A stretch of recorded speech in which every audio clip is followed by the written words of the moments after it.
ಎಲ್ರಿಗೂ ನಮಸ್ಕಾರ ಸ್ನೇಹಿತರೆ. ಮತ್ತೊಮ್ಮೆ ನನ್ನ ಚಾನಲ್ಗೆ ನಿಮ್ಮೆಲ್ಲರಿಗೂ ಸ್ವಾಗತ ಸ್ನೇಹಿತರೆ.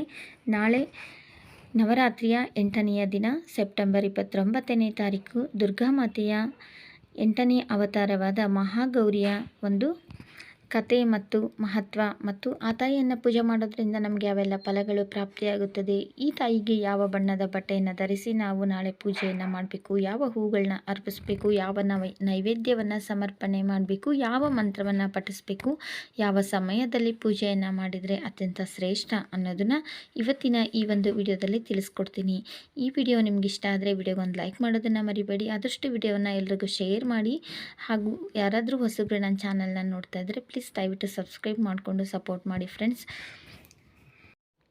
ದುರ್ಗಾಮಾತೆಯ 8ನೆಯ ರೂಪವು ಸರ್ವ ಸನ್ಮಂಗಳವನ್ನು ರೂಪಿಣಿಯಾದ ಮಹಾದೇವಿಯ ಗೌರಿಯ ರೂಪವಾಗಿದೆ ಸ್ನೇಹಿತರೆ. ಶ್ವೇತವರ್ಣದಿಂದ ಕಂಗೊಳಿಸುವ ಈ ತಾಯಿಯು ದೇಹವೆಲ್ಲ ಕೋಟಿ ಸೂರ್ಯಪ್ರಭೆಯಂತೆ ಹೊಳೆಯುವುದು.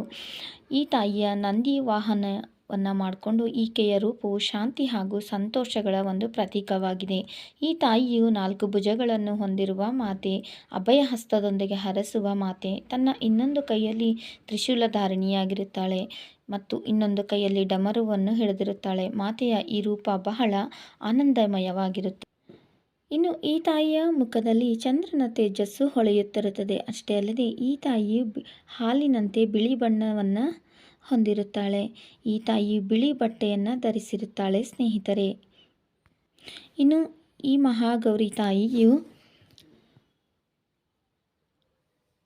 ರಾಹುವಿನ ಒಂದು ಅಧಿಪತಿಯಾಗಿರುತ್ತಾಳೆ. ಜನ್ಮಕುಂಡೆಯಲ್ಲಿ ರಾಹುವಿನಿಂದಾಗುವ ಎಲ್ಲ ರೀತಿಯ ಸಮಸ್ಯೆಗಳನ್ನು ಈ ತಾಯಿ ನಿವಾರಣೆ ಮಾಡುತ್ತಾಳೆ. ತನ್ನ ಭಕ್ತರಿಗೆ ಸಮೃದ್ಧಿ ಹಾಗೂ ಆಧ್ಯಾತ್ಮಿಕ ಜ್ಞಾನವನ್ನು ಈ ತಾಯಿ ನೀಡುತ್ತಾಳೆ.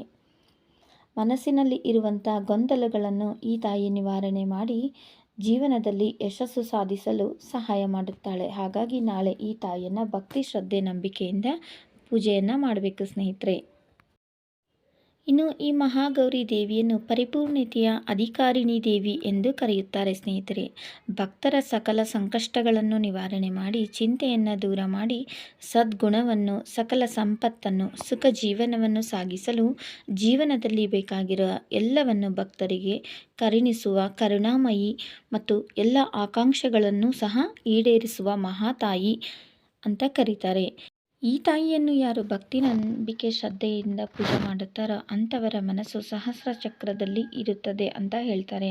ಇನ್ನು ಈ ತಾಯಿಯನ್ನು ಪೂಜಿಸುವುದರಿಂದ ಸಕಲ ಸಿದ್ಧಿಗಳು ಸಹ ಪ್ರಾಪ್ತಿಯಾಗುತ್ತದೆ ಅನ್ನೋದು ಒಂದು ನಂಬಿಕೆ ಸ್ನೇಹಿತರೆ. ಇನ್ನು ನಾಳೆ ಈ ತಾಯಿಯನ್ನು ನಾವು ಬ್ರಾಹ್ಮಿ ಮುಹೂರ್ತದಲ್ಲಿ ಅಥವಾ ಗೋಧೂಳಿ ಸಮಯದಲ್ಲಿ ಪೂಜೆಯನ್ನು ಮಾಡಬೇಕಾಗುತ್ತೆ ಸ್ನೇಹಿತರೆ. ಇನ್ನು ಈ ತಾಯಿಗೆ ನಾಳೆ ನಾವು ಯಾವ ಬಣ್ಣದ ಬಟ್ಟೆಯನ್ನು ಧರಿಸಿ ಪೂಜೆಯನ್ನು ಮಾಡಬೇಕು ಅಂದರೆ, ನಾಳೆ ನವಿಲು ಹಸಿರು ಬಣ್ಣ ಅಥವಾ ಪಿಕಾಕ್ ಗ್ರೀನ್ ಅಂತ ಕರಿತೀವಲ್ಲ, ಆ ಬಣ್ಣದ ಬಟ್ಟೆಯನ್ನು ಧರಿಸಿ ನಾಳೆ ನಾವು ಈ ತಾಯಿಗೆ ಪೂಜೆಯನ್ನು ಮಾಡಬೇಕಾಗುತ್ತೆ. ಇನ್ನು ಈ ತಾಯಿಗೆ ನಾಳೆ ನಾವು ದುಂಡು ಮಲ್ಲಿಗೆ ಹೂವು, ಮರಳೆ ಹೂವು ಅಥವಾ ಬಿಳಿ ಬಣ್ಣದ ಮಲ್ಲಿಗೆ ಹೂಗಳನ್ನ ಅರ್ಪಿಸಿ ನಾವು ನಾಳೆ ಈ ತಾಯಿಗೆ ಪೂಜೆಯನ್ನು ಮಾಡಬೇಕಾಗುತ್ತೆ. ಇನ್ನು ಈ ತಾಯಿಗೆ ಇಷ್ಟವಾದ ನೈವೇದ್ಯ ಅಂತಂದರೆ ಕಾಯಿಯಿಂದ ಮಾಡಿದಂಥ ಒಂದು ಸಿಹಿ ಖಾದ್ಯ, ಕಾಯಿ ಬರ್ಫಿ ಆಗ್ಬೋದು ಅಥವಾ ಕಾಯಿ ಹೋಳಿಗೆ ಆಗ್ಬೋದು ಅಥವಾ ತೆಂಗಿನಕಾಯಿಯಿಂದ ಮಾಡಿದಂಥ ಅನ್ನ, ಈ ರೀತಿಯಾದಂಥ ಒಟ್ಟು ತೆಂಗಿನಕಾಯಿಯಿಂದ ಮಾಡಿದಂಥ ಒಂದು ನೈವೇದ್ಯವನ್ನು ನಾಳೆ ಈ ತಾಯಿಗೆ ಅರ್ಪಿಸಬೇಕು. ಇನ್ನು ಈ ತಾಯಿಯ ಪೂಜೆಯಲ್ಲಿ ನಾವು ಹೇಳಬೇಕಾದಂಥ ಒಂದು ಮಂತ್ರ ಅಂದರೆ ಓಂ ಮಹಾಗೌರಿಯೇ ನಮಃ, ಓಂ ಮಹಾಗೌರಿಯೇ ನಮಃ. ಈ ಒಂದು ಮಂತ್ರವನ್ನು 108 ಬಾರಿ ಹೇಳಿಕೊಂಡು ಅರ್ಚನೆಯನ್ನು ಮಾಡಿದರೆ ತುಂಬಾ ಒಳ್ಳೆಯ ಫಲಗಳು ಪ್ರಾಪ್ತಿಯಾಗುತ್ತದೆ ಸ್ನೇಹಿತರೆ. ಇದಿಷ್ಟು ಮಹಾಗೌರಿ ತಾಯಿಯ ಒಂದು ಕತೆ ಮತ್ತು ತಾಯಿಗೆ ಇಷ್ಟವಾದಂಥ ಬಣ್ಣ, ಹೂವು, ನೈವೇದ್ಯದ ಬಗ್ಗೆ ಇವತ್ತಿನ ವಿಡಿಯೋದಲ್ಲಿ ತಿಳಿಸ್ಕೊಟ್ಟಿದ್ದೀನಿ ಸ್ನೇಹಿತರೆ. ಈ ವಿಡಿಯೋ ನಿಮ್ಗೆ ಇಷ್ಟ ಆದರೆ ಒಂದು ಲೈಕ್ ಮಾಡೋದನ್ನು ಮರಿಬೇಡಿ. ಆದಷ್ಟು ವಿಡಿಯೋನ ಎಲ್ರಿಗೂ ಶೇರ್ ಮಾಡಿ ಸ್ನೇಹಿತರೆ. ಹಾಗೂ ಯಾರಾದರೂ ನನ್ನ ಚಾನಲ್ನ ಸಬ್ಸ್ಕ್ರೈಬ್ ಮಾಡದೆ ನೋಡ್ತಿದ್ರೆ ಪ್ಲೀಸ್ ದಯವಿಟ್ಟು ಸಬ್ಸ್ಕ್ರೈಬ್ ಮಾಡಿಕೊಂಡು ಸಪೋರ್ಟ್ ಮಾಡಿ ಸ್ನೇಹಿತರೆ. ಈ ವಿಡಿಯೋವನ್ನು ಕೊನೆವರೆಗೂ ನೋಡಿದಂಥ ಎಲ್ರಿಗೂ ಧನ್ಯವಾದಗಳು. ಮತ್ತೊಮ್ಮೆ ಎಲ್ರಿಗೂ ನವರಾತ್ರಿ ಹಬ್ಬದ ಹಾರ್ದಿಕ ಶುಭಾಶಯಗಳು. ಮತ್ತೊಂದು ಒಳ್ಳೆಯ ವಿಡಿಯೋದೊಂದಿಗೆ ಮತ್ತೆ ಸಿಗ್ತೀನಿ ಸ್ನೇಹಿತರೆ. ನಾಳೆ ಮೂಲಾ ನಕ್ಷತ್ರ ಇದೆ. ಈ ಮೂಲಾ ನಕ್ಷತ್ರದಲ್ಲಿ ಸರಸ್ವತಿ ಪೂಜೆಯನ್ನು ಮಾಡಬೇಕು. ಸರಸ್ವತಿ ಪೂಜೆಯನ್ನು ಮಾಡೋದ್ರಿಂದ ಜ್ಞಾನದ ಅಭಿವೃದ್ಧಿಯಾಗುತ್ತದೆ.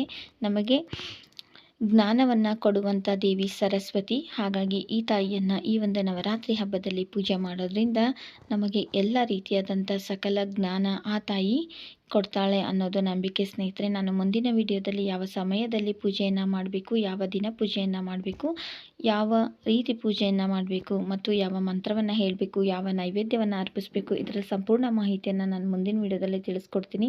ಯಾರ ಮನೆಯಲ್ಲಿ ಓದುವಂಥ ಮಕ್ಕಳಿದಾರಲ್ಲ ಅವ್ರ ಕೈಯಿಂದ ಖಂಡಿತ ನಾಳೆ ಸರಸ್ವತಿ ಪೂಜೆಯನ್ನು ಮಾಡಿಸಿ ಆ ಮಕ್ಕಳಿಗೆ ವಿದ್ಯೆ ಅನ್ನೋದು ಪ್ರಾಪ್ತಿಯಾಗುತ್ತದೆ. ಮಕ್ಕಳಿಗಷ್ಟೇ ಅಲ್ಲ ಸ್ನೇಹಿತರೆ, ಈ ಪ್ರಪಂಚದಲ್ಲಿ ನಾವು ಜೀವನ ಮಾಡಬೇಕಂದ್ರೆ ನಮಗೆ ದುಡ್ಡಿಲ್ಲ ಅಂದರೂ ನಾವು ಜೀವನ ಮಾಡ್ತೀವಿ, ಆದರೆ ಬುದ್ಧಿ ಇಲ್ಲ ಅಂದರೆ ಜೀವನ ಮಾಡೋದು ತುಂಬ ಕಷ್ಟ. ಇದೆಲ್ರಿಗೂ ಗೊತ್ತಿರುವಂಥ ಒಂದು ಕಟುವಾದ ಸತ್ಯ. ಆದರೆ ಹಾಗಾಗಿ ನಾಳೆ ಎಲ್ಲರೂ ಸಹ ಸರಸ್ವತಿ ಪೂಜೆಯನ್ನು ಮಾಡಿ ಯಾವ ಸಮಯದಲ್ಲಿ ಪೂಜೆಯನ್ನು ಮಾಡಬೇಕು, ಯಾವ ರೀತಿ ಮಾಡಬೇಕು ಅನ್ನೋದನ್ನು ನಾನು ಮುಂದಿನ ವಿಡಿಯೋದಲ್ಲಿ ತಿಳಿಸ್ಕೊಡ್ತೀನಿ. ತಪ್ಪದೆ ಆ ವಿಡಿಯೋನ ಎಲ್ಲರೂ ನೋಡಿ ಅಂತ ಹೇಳ್ತಾ ಈ ವಿಡಿಯೋನ ಇಲ್ಲಿಗೆ ಮುಗಿಸ್ತಾ ಇದ್ದೀನಿ. ವಿಡಿಯೋನ ಕೊನೆವರೆಗೂ ನೋಡಿದಂಥ ನನ್ನ ಎಲ್ಲ ಪ್ರೀತಿಯ ಸ್ನೇಹಿತರಿಗೂ ತುಂಬ ಹೃದಯದ ಧನ್ಯವಾದಗಳು.